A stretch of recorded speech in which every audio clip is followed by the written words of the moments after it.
Aye, gather round, kids, gather round all around as I tell the tale of the Lusty Pirate Chronicles, the once and future king of pirates. Book 4 of the Sea Fable Trilogy, Chapter 1, the first chapter. The early dawn was bright and beckoning, a day that would be bursting with brilliant metaphors and alliteration. The sky was painted in wondrous arrays of pinks and blues, without a single cloud to spoil it with drab of white. It would be a perfect day for sailing the sea, as a gentle breeze drew inland towards the continent of Rizadir. Thousands of sailors from around the world were making the most of these adolescent days of tranquility. Their near countless boats freckled the blue sea's face. Fishermen fished, sailors sailed, rowers rowed, cargo carriers carried cargo, and pirates, well, they pirated from everyone who weren't pirates. It is aboard the biggest and fastest of those pirate ships, the good ship, that this tale takes place.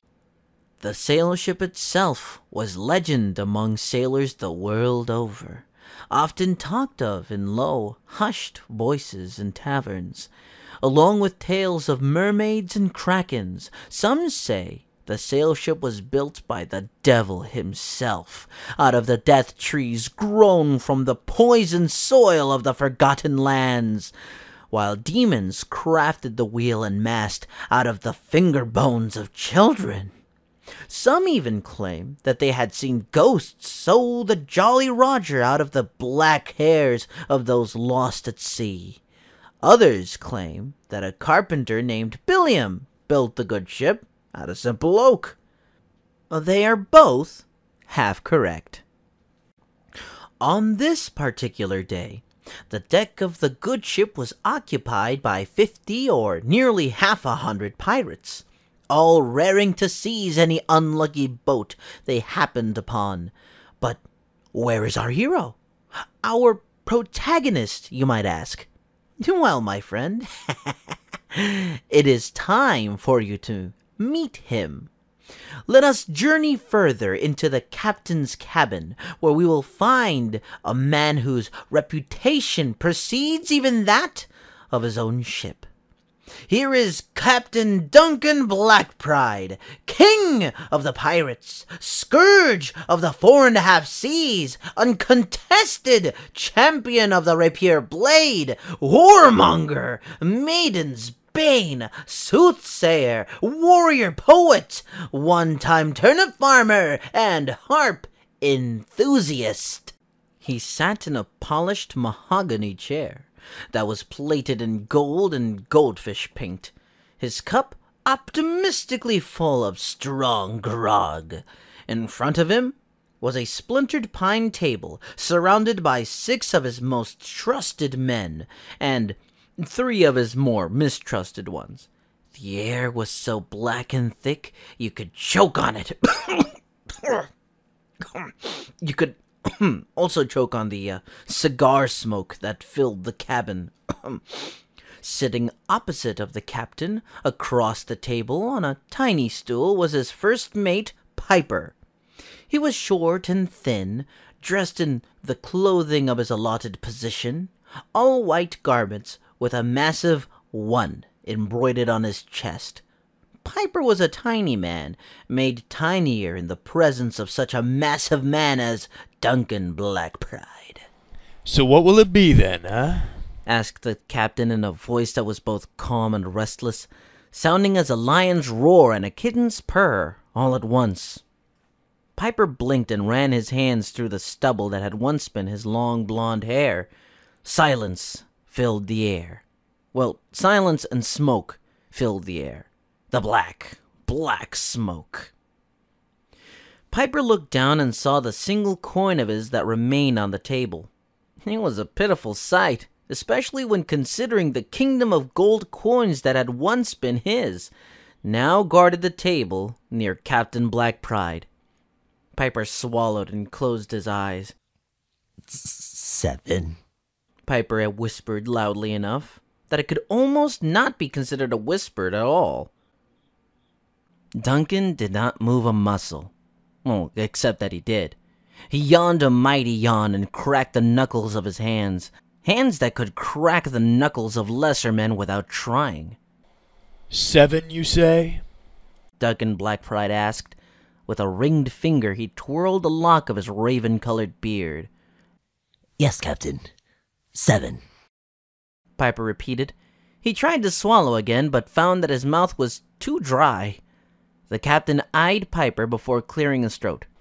No, I don't think so. I believe that the number I was thinking of was 8.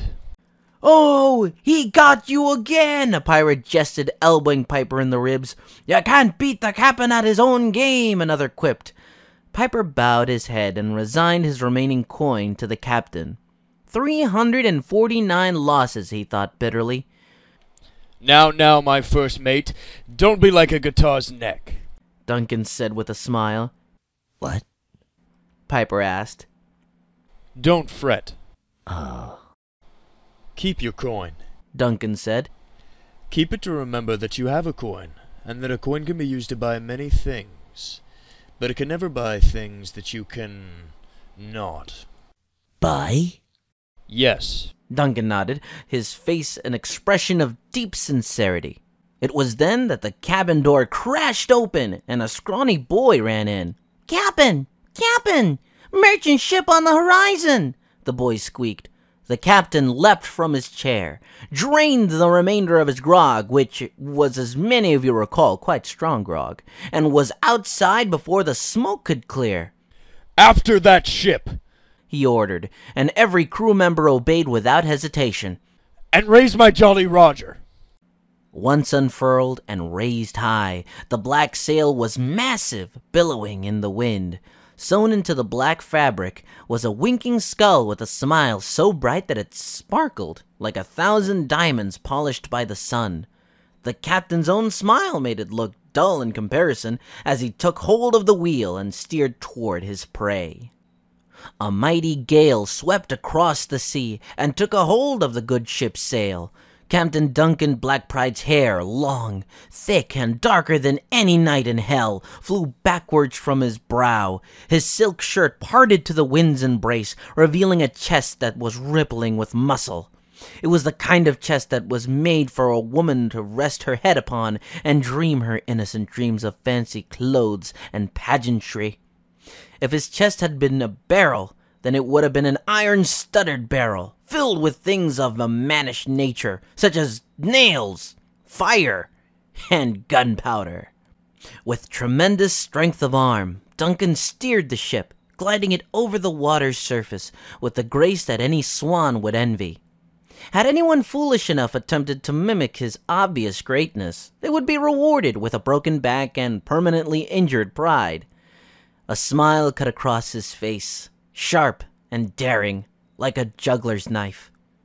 It has been said that when the priest of Gliss fashioned statues of their fertility god, they used his face for the model. His skin was unblemished, toned, flawless, and fitting over his perfect bone structure. Then there was his eyes, as blue as an angel's tear. They were... sorry. I got lost in them for a moment. Where was I? Oh, yes. Whatever those eyes looked into, he would surely have. What they looked upon now was a merchant's ship. His prey was slow and ungainly, a ship heavy with precious goods. Within minutes, the good ship was close to shouting distance, and moments later, they were side to side, port to starboard.